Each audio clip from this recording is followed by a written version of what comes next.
Hi friends, welcome back to my YouTube channel. ಯಾರೆಲ್ಲ ನಮ್ಮ ಚಾನಲನ್ನು ಸಬ್ಸ್ಕ್ರೈಬ್ ಮಾಡದೆ ನೋಡ್ತಾ ಇದ್ದೀರಾ, ಪ್ಲೀಸ್ ಸಬ್ಸ್ಕ್ರೈಬ್ ಮಾಡಿ ಸಪೋರ್ಟ್ ಮಾಡಿ ಫ್ರೆಂಡ್ಸ್. ನಿನ್ನ ಜೊತೆ ನನ್ನ ಕತೆ ನಾಡಿನ ಸಂಚಿಕೆಯಲ್ಲಿ ಏನಾಗುತ್ತೆ ಅಂತ ನೋಡೋಣ ಬನ್ನಿ.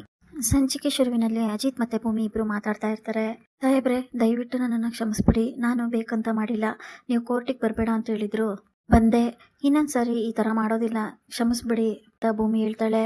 ನಾನು ಅಷ್ಟೇ, ನಾನು ನಿನ್ನ ಹತ್ರ ಕ್ಷಮೆ ಕೇಳ್ತಾ ಇದ್ದೀನಿ ಅಂತ ಅಜಿತ್ ಹೇಳಿದಾಗ, ಏನು police inspector mister Ajith Narayan ಅವರು ಭೂಮಿ ಹತ್ರ ಕ್ಷಮೆ ಕೇಳೋದು ಅಂದರೆ ಏನಪ್ಪ?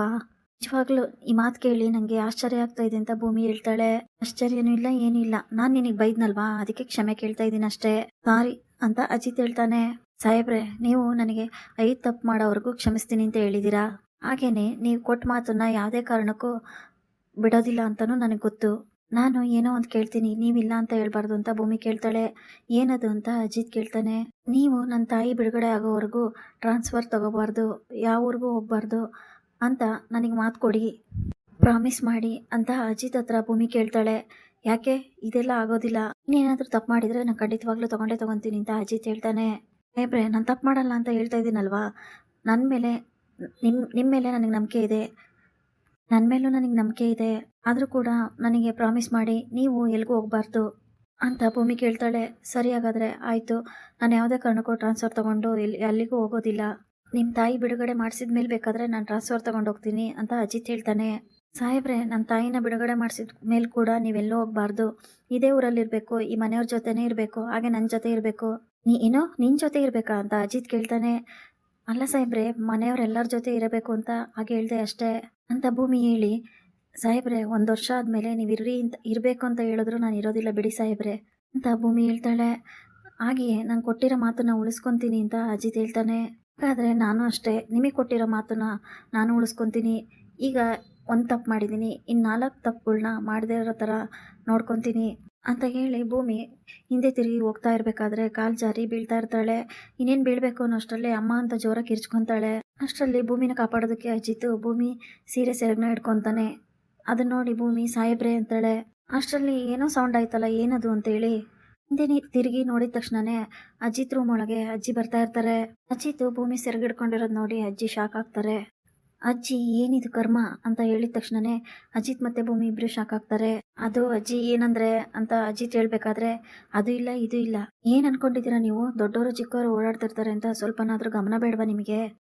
ನೀವಿಬ್ರು ಈ ತರ ಆಡ್ತಿದ್ದೀರಲ್ಲ, ಏನ್ ಮಾಡ್ತಿದ್ಯೋ ಅಜಿತ, ಸೆರಗಿಡ್ಕೊಂಡು ನಿಂತಿದೀಯಲ್ಲ, ಅಮ್ಮೋರ್ ಗಂಡ ಆಗ್ಬಿಟ್ಟಿದ್ಯಾ ನೀನು ಅಂತ ಅಜ್ಜಿ ಬೈತಿರ್ಬೇಕಾದ್ರೇನೆ ಸಂಗೀತ ಮತ್ತೆ ಅಪೇಕ್ಷಾ ಎಲ್ಲರೂ ಅಲ್ಲಿಗೆ ಬರ್ತಾರೆ. ಅಜ್ಜಿ, ನಿಂಗೆ ಈಗ ಗೊತ್ತಾಯ್ತಾ? ಇಲ್ಲ, ನನ್ಗೆ ಯಾವತ್ತೋ ಗೊತ್ತಾಗಿತ್ತು, ಈ ಭೂಮಿ ಚೆನ್ನಾಗಿ ಮರಳು ಮಾಡಿ ಬುಟ್ಟಿಗೆ ಹಾಕೊಂಡ್ಬಿಟ್ಟಿದ್ದಾಳೆ, ಅದಕ್ಕೆ ಯಾವಾಗ ನೋಡಿದ್ರು ಭೂಮಿ ಭೂಮಿ ಅಂತ ಭೂಮಿ ಹಿಂದೆನೆ ಅಜಿತ ಸುತ್ತರಿತಿರ್ತಾನೆ. ಅಪೇಕ್ಷಾ ಹೇಳ್ತಾಳೆ, ಯಾಕೆ ನೀವು ಈ ಥರ ಎಲ್ಲ ಆಡ್ತಾ ಇದ್ದೀರಾ? ಅವರಿಬ್ರು ಗಂಡ ಹೆಂಡತಿ ಖುಷಿಯಾಗಿದ್ದಾರೆ. ಗಂಡ ಹೆಂಡತಿ ಜೊತೆಯಾಗಿರ್ಬೇಕಾದ್ರೆ ನೀವು ಹೋಗಿ, ತಪ್ಪಮ್ಮ, ನೀವ್ಯಾಕೆ ಹೋದ್ರಿ ಭೂಮಿ ರೂಮ್ಗೆ, ಅಷ್ಟು ಗೊತ್ತಾಗಲ್ವಾ ನಿಮಗೆ?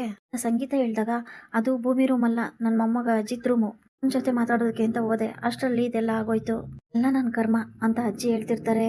ಹೋಗ್ಲಿ ಬಿಡು ಚಿನ್ನ, ನೀನು ಯಾಕೆ ಬೇಜಾರು ಮಾಡ್ಕೊತೀಯಾ, ಅವ್ರು ಹೇಗಾದ್ರೂ ಮಾತಾಡ್ಕೊಳ್ಳಿ, ಇಬ್ರು ಎಷ್ಟು ಖುಷಿಯಾಗಿದ್ದೀವಿ ಅಂತ ಇವ್ರಿಗೆಲ್ಲ ಗೊತ್ತಾಯ್ತಲ್ಲ, ನಮ್ಗೆ ಅಷ್ಟೇ ಸಾಕು ಅಂತ ಅಜಿತ್ ಹೇಳ್ತಿರ್ತಾನೆ. ಅಷ್ಟ್ರಲ್ಲಿ ಮನಸ್ವಿನಿ ಬರ್ತಾಳೆ. ಇವರಿಬ್ರು ಎಷ್ಟು ದೂರ ಮಾಡಬೇಕು ಅನ್ಕೊಂಡ್ರು ಅಷ್ಟೇ ಹತ್ರ ಆಗ್ತಾ ಇದ್ದಾರೆ, ಎಷ್ಟು ದೂರ ಮಾಡಬೇಕು ಅಂತ ಅನ್ಕೊಂಡ್ರು ಅಷ್ಟೇ ಹತ್ರ ಆಗ್ತಾ ಇದ್ದಾರೆ. ಇಲ್ಲ, ಇವರಿಬ್ರನ್ನು ಹೀಗೆ ಬಿಡಬಾರ್ದು, ಆದಷ್ಟು ಬೇಗ ಈ ಭೂಮಿನ ಮನೆಯಿಂದ ಆಚೆ ಹಾಕಬೇಕು. ಇಬ್ಬರನ್ನ ಹೀಗೆ ಚೆನ್ನಾಗಿರಕ್ ಬಿಟ್ರೆ ಈ ಹಣ ಆಸ್ತಿ ಮನೆ ಎಲ್ಲ ನನ್ನ ಕೈ ತಪ್ಪೋಗುತ್ತೆ, ಜೊತೆಗೆ ನಾನು ಇಷ್ಟಪಡ್ತಾ ಇರೋ ಈ ಅಜಿತ್ ಕೂಡ ನನ್ನ ಕೈ ತಪ್ಪೋಗ್ತಾನೆ ಅಂತ ಹೊಟ್ಟೆ ಹೊರ್ಕೊಂಡು ಮನಸ್ವಿನಿ ಇವರಿಬ್ಬರನ್ನೇ ನೋಡ್ತಾ ಇರ್ತಾಳೆ. ಆಗ ಅಜಿತ್, ಚಿನ್ನ, ಈಗೆಲ್ಲರಿಗೂ ಹೊಟ್ಟೆ ಉರಿ ಶುರುವಾಗಿದೆ, ನಮ್ಮಿಬ್ಬರನ್ನ ನೋಡಿ ನಾವು ಈಗ ದೃಷ್ಟಿ ತೆಗೆಸ್ಕೋಬೇಕು, ಇವ್ರ ಕಣ್ಣೆಲ್ಲ ನಮ್ಮ ಮೇಲೆ ಬಿದ್ದು ನಮಗೆ ದೃಷ್ಟಿ ಆಗಿದೆ, ಆದಷ್ಟು ಬೇಗ ದೃಷ್ಟಿ ತೆಗೆಸ್ಕೋಬೇಕು, ಅದರಲ್ಲೂ ನೀನು ಮೊದಲೇ ದೃಷ್ಟಿ ತೆಗೆಸ್ಕೋ, ಎಷ್ಟು ಖುಷಿಯಾಗಿದ್ದೀವಿ ಅಂತ ಇವರಿಗೆಲ್ಲ ಗೊತ್ತಾಯ್ತಲ್ಲ, ಅಷ್ಟೇ ಸಾಕು ಅಂತ ಅಜಿತ್ ಹೇಳ್ತಾನೆ. ಮನೆಯವರೆಲ್ಲ ಹೋಗಿದ ತಕ್ಷಣನೇ, ರೀ ಕೈ ತೆಗೀರಿ, ಏನು ಅನ್ಕೊಂಡಿದ್ದೀರಾ, ಮನೆಯವರೆಲ್ಲ ಬಂದರು ಅಂತ ನಾನು ಸುಮ್ಮನೆ ಆದೆ, ಅವ್ರ ಮುಂದೆ ಏನು ಮಾತಾಡಬಾರ್ದು ಅಂತ ನಾನು ನಾಟಕ ಮಾಡಿದೆ, ನೀವೇನು ಅನ್ಕೊಂಡಿದ್ದೀರಾ, ನೆನ್ನೆ ನೋಡಿದ್ರೆ ನನ್ನ ಪಕ್ಕನೇ ಬಂದು ಕೂತಿದ್ರಿ, ಇವತ್ತು ನೋಡಿದ್ರೆ ಸೆರಗಿಡ್ಕೊಂಡಿದ್ದೀರಾ, ಎಷ್ಟು ಧೈರ್ಯ ನಿಮಗೆ ಅಂತ ಭೂಮಿ ಜೋರು ಮಾಡ್ತಾಳೆ. ಹಲೋ ಮೇಡಮ್, 1 ನಿಮಿಷ ಇರಿ, ನೀವು ಬೀಳಕ್ಕೆ ಹೋಗ್ತಾ ಇದ್ರಿ, ನನಗೆ ನಿಮ್ಮನ್ನು ಬೀಳ್ಬಾರ್ದಂಗೆ ಹಿಡ್ಕೊಳೋಣ ಅಂತ ಬಂದೆ, ಅಷ್ಟರಲ್ಲಿ ಸೆರಗ್ ಸಿಕ್ತು, ಸೆರಗಿಡ್ಕೊಂಡೆ ಅಷ್ಟೇ, ಬೇರೇನೂ ಇಲ್ಲ. ಈ ಅಜಿತ್ ನಾರಾಯಣ್ನ ಏನಂತ ಅನ್ಕೊಂಡಿದ್ದೀರಾ ನೀವು, ನಂತರ ಪರ್ಫೆಕ್ಟ್ ಬೇರೆ ಯಾರು ಇರೋಕ್ಕೆ ಸಾಧ್ಯನೇ ಇಲ್ಲ, ನಾನು ಮಿಸ್ಟರ್ ಬ್ಯಾಚುಲರ್ ಅಂತ ಅಜಿತ್ ಹೇಳ್ತಾನೆ. ಹೌದೌದು, ನೋಡಿದ್ದೀನಿ, ನೀವು ನನ್ನಿಂದ ದೂರ ಇರಿ, ಇಲ್ಲ ಅಂದರೆ ನಾನು ಮಲ್ಕೊಳ್ಳೋಕ್ಕೆ ಈ ರೂಮಿಂದ ಹೊರಗಡೆ ಹೋಗ್ತೀನಿ. ಭೂಮಿ ಹೇಳ್ತಾಳೆ, ಅಮ್ಮ ತಾಯಿ ಹಾಗೇನಾದರೂ ಮಾಡ್ಬಿಟ್ಟಿಯಾ?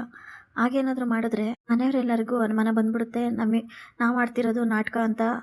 ಮನೇಲಿ ಒಬ್ರಿಗೆ ಅನುಮಾನ ಬಂದರೆ ಸಾಕು, ಎಲ್ಲದು ಹೊತ್ಕೊಂಡು ಹುರಿದೋಗ್ಬಿಡುತ್ತೆ. ಮಾಡಿರೋ ಪ್ಲಾನ್ ಎಲ್ಲ ಉಲ್ಟಾ ಹೊಡೆಯುತ್ತೆ. ಮುಂದೆ ಈ ರೂಮಿಗೆ ಬಂದಿದ ತಕ್ಷಣನೇ ನಾನು ನೀನು ಯಾರೋ ಬೇರೆ ಯಾರೋ ಆ ಥರ ಇರೋಣ ಅಂತ ಅಜಿತ್ ಹೇಳ್ತಾನೆ. ಆ ಥರ ಇರೋಣ ಅಂತ ಅಜಿತ್ ಹೇಳ್ತಾನೆ. ಆಯ್ತು ಹಾಗೆ ಇರೋಣ, ನನಗೂ ಒಪ್ಪಿಗೆ ಇದೆ ಅಂತ ಭೂಮಿ ಹೇಳ್ತಾಳೆ. ಸರಿ ಆಯ್ತು ಬಾ ಹಾಗಾದ್ರೆ, ನಾನೀಗ ಸ್ಟೇಷನ್ಗೆ ಹೋಗಿ ಭಾಗ್ಯಮ್ಮ ಅವ್ರ ಬಗ್ಗೆ ಸಾಕ್ಷಿಗಳನ್ನ ತಗೊಂಡ್ ಬರ್ಬೇಕು ಅಂತ ಅಜಿತ್ ಹೇಳ್ದಾಗ, ಸಾಹೇಬ್ರೆ ಆದಷ್ಟು ಬೇಗ ಸಾಕ್ಷಿ ಸಿಗುತ್ತೆ ಅಲ್ವಾ? ಇಷ್ಟು ದಿನ ಆಗಿದೆ, ಸಾಕ್ಷಿ ಸಿಕ್ಕಿಲ್ಲ ಅಂದ್ರೆ ಏನ್ ಮಾಡೋದು ಸಾಹೇಬ್ರೆ ಅಂತ ಭೂಮಿ ಕೇಳ್ತಾಳೆ. ಸಾಕ್ಷಿ ಅನ್ನೋದು ಎಲ್ಲಾದ್ರೂ ಒಂದ್ ಕಡೆ ಇದ್ದೇ ಇರುತ್ತೆ, ನೀನೇನ್ ಯೋಚನೆ ಮಾಡ್ಬೇಡ. ನಾನು ನನ್ನ ಬುದ್ಧಿಯೆಲ್ಲ ಉಪಯೋಗಿಸಿ ಖಂಡಿತವಾಗ್ಲೂ ಸಾಕ್ಷಿನ ಹುಡುಕ್ತೀನಿ. ತಾಯಿ ಹೊರಗಡೆ ಬರೋದಂತೂ ಖಂಡಿತವಾಗ್ಲೂ ಸತ್ಯ. ಅಜಿತ್ ತಗೊಂಡಿರೋ ಕೇಸಲ್ಲಿ ಯಾವ ಕೇಸನ್ನು ಉಲ್ಟಾ ಹೊಡೆದಿಲ್ಲ, ಮತ್ತೆ ಯಾವುದು ವೇಸ್ಟ್ ಆಗಿಲ್ಲ, ಎಲ್ಲದೂ ಕೂಡ ಸಕ್ಸಸ್ ಆಗಿರೋದೆ ಅಜಿತ್ ಹೇಳ್ತಾನೆ. ಈ ಕಡೆ ಮನಸ್ವಿನಿ ಮತ್ತೆ ಮನೆಯವರೆಲ್ಲ ಮಾತಾಡ್ತಿರ್ತಾರೆ. ಆಗ ಅಜಿತ್, ಬನ್ನಿ ನಮ್ಮ ಜೊತೆನೆ ಕೂತ್ಕೊಂಡು ಊಟ ಮಾಡಿ ಅಂತ ಮನಸ್ವಿನಿ ಕರೀತಾಳೆ. ಬೇಡ ನಂಗೆ ಹಸಿವಿಲ್ಲ, ನಾನು ಹೊರಗಡೆ ತಿನ್ಕೊಂತೀನಿ ಅಂತ ಅಜಿತ್ ಹೇಳ್ತಾನೆ. ಅಜಿತ, ನಿನ್ಗೋಸ್ಕರ ಅಂತ ಮಾವಿನಕಾಯಿ ಹುಳಿ ಮತ್ತೆ ಮಾವಿನಕಾಯಿ ಉಪ್ಪಿನಕಾಯಿ ಮಾಡಿದ್ದೀನಿ, ಬಾರ ಊಟ ಮಾಡು ಅಂತ ಸಂಗೀತ ಹೇಳ್ತಾರೆ. ಹೌದಾ, ಮಾವಿನಕಾಯಿ ಉಪ್ಪಿನಕಾಯಿನ ನಮ್ಮಮ್ಮ ಮಾಡೋದು ಅಂದರೆ ತುಂಬ ಇಷ್ಟ. ಭೂಮಿ, ನೀನು ನಿಜವಾಗ್ಲೂ ಟೇಸ್ಟ್ ನೋಡಿಲ್ಲ ಅನಿಸುತ್ತೆ, ಅದನ್ನೇನಾದರೂ ನೀನು ಟೇಸ್ಟ್ ಮಾಡಿದರೆ ಕಳೆದೋಗ್ಬಿಡ್ತೀಯಾ. ನಮ್ಮಮ್ಮ ಎಷ್ಟು ಚೆನ್ನಾಗಿ ಮಾಡ್ತಾರೆ ಗೊತ್ತಾ? ಸಮ್ಮರ್ ಸೀಸನ್ ಬಂದ್ಬಿಟ್ರಂತೂ ನನಗಂತೂ ದಿನ ಈ ಮಾವಿನಕಾಯಿ ಉಪ್ಪಿನಕಾಯಿ ಇದ್ರೆ ಸಾಕು, ಇದನ್ನೇ ಊಟ ಮಾಡ್ಕೊಂಡು ಆರಾಮಾಗಿದ್ಬಿಡ್ತೀನಿ ಅಂತ ಅಜಿತ್ ಹೇಳ್ತಾನೆ. ಹೌದಾ ಸಾಹೇಬ್ರೆ, ನಿಮ್ಗೆ ಇಷ್ಟೊಂದು ಇಷ್ಟನಾ?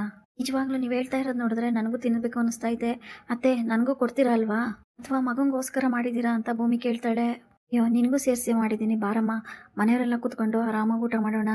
ಇವತ್ತಾದರೂ ನಮ್ಮ ಮನೇಲಿ ಎಷ್ಟು ಖುಷಿ ಇದೆಯಲ್ಲ, ಅದೇ ಕೂಡ ನನಗೂ ಸಂತೋಷ ಆಗ್ತಾ ಇದೆ ಹೇಳಿ ಸಂಗೀತ ಎಲ್ಲರಿಗೂ ಕೈ ತುತ್ತು ಕೊಡ್ತಾರೆ. ಅತ್ತೆ, ನಿಜವಾಗ್ಲೂ ನಿಮ್ಮ ಕೈಯಲ್ಲಿ ಅಮೃತ ಇದೆ ಅನಿಸುತ್ತೆ, ಎಷ್ಟು ಚೆನ್ನಾಗಿ ಮಾಡಿದ್ದೀರಾ, ಇದನ್ನು ನಿಜವಾಗ್ಲೂ ತಿಂತಾನೆ ಇರಬೇಕು ಅಂತ ಅನಿಸ್ತಾ ಇದೆ ಅಂತೇಳಿ ಭೂಮಿ ಹೇಳ್ತಾಳೆ. ಹಾಗೇನೆ ಅಜ್ಜಿ ಕೂಡ ಎಲ್ಲರಿಗೂ ಕೈ ತುತ್ತು ಕೊಡೋಕ್ಕೆ ಅಂತ ಹೋಗ್ತಾರೆ. ಭೂಮಿಗೆ ಮಾತ್ರ ಕೈ ತುತ್ತು ಕೊಡೋದಿಲ್ಲ ಅಜ್ಜಿ. ಆಗ ಭೂಮಿ ತುಂಬ ಬೇಜಾರು ಮಾಡ್ಕೊತಾಳೆ. ಚಿನ್ನ, ಏನು ಬೇಜಾರು ಮಾಡ್ಕೋಬೇಡ, ನಾನಿದ್ದೀನಲ್ಲ, ನಾನು ಊಟ ಮಾಡಿಸ್ತೀನಿ ನಿನಗೆ ಅಂತೇಳಿ ಭೂಮಿಗೆ ಅಜಿತ್ ಊಟ ಮಾಡಿಸ್ತಾನೆ. ಆಗ ಅದು ನೋಡಿ ನನಗೂ ಕೊಡ್ತಿರಲ್ವಾ ಅಂತ ಮನಸ್ವಿನಿ ಕೈ ಹೊಡ್ತಾಳೆ. ಮನಸ್ವಿನಿ ಕೈ ಹೊಡ್ಡಿದ ತಕ್ಷಣನೇ ಅಜಿತ್, ನಾನು ನನ್ನ ಹೆಂಡತಿಗೆ ಮಾತ್ರನೇ ಕೈ ತುತ್ತು ಕೊಡೋದು, ಮಾತ್ರನೇ ಊಟ ಮಾಡಿಸೋದು, ನೀವು ಬೇಕಾದ್ರೆ ಅಜ್ಜಿ ಹತ್ರ ಕೈ ತುತ್ತು ತಗೊಳ್ಳಿ ಅಂತ ಹೇಳ್ತಾನೆ. ಆಗ ಮನಸ್ವಿನಿಗೆ ಕೋಪ ಬರುತ್ತೆ. ನೀನೇನು ಅಜಿತ್ ಜೊತೆ ಇಷ್ಟೊಂದು ಸಲಿಗೆಯಲ್ಲಿ ಮಾತಾಡ್ತಾ ಇದೀಯಾ? ವಿಷಯ ಏನು ಅಂತ ನಿನಗೆ ನೆನಪಿದೆ ತಾನೆ? ಅಜಿತಿಂದ ಭೂಮಿ ದೂರ ಆಗಿದ ತಕ್ಷಣನೇ ಅಂಜನಾ ಜೊತೆ ಅಜಿತ್ ಮದುವೆ ಮಾಡಬೇಕು ಅಂತ ನಿನಗೆ ಗೊತ್ತಿದೆ ತಾನೆ ಅಂತ ದೇವಯ್ಯನಿ ಹೇಳಿದಾಗ, ಗೊತ್ತಿದೆ ಮೇಡಮ್, ನಾನು ನಾಟಕ ಮಾಡ್ತಾ ಇದ್ದೆ ಅಷ್ಟೇ ಅಂತ ಕೋಪ ಮಾಡಿಕೊಂಡು ಮನಸ್ವಿನಿ ಹೇಳ್ತಾ ಇರ್ತಾಳೆ. ಇಲ್ಲಿಗೆ ಈ ಸಂಚಿಕೆ ಮುಕ್ತಾಯವಾಗುತ್ತದೆ. Thanks for watching.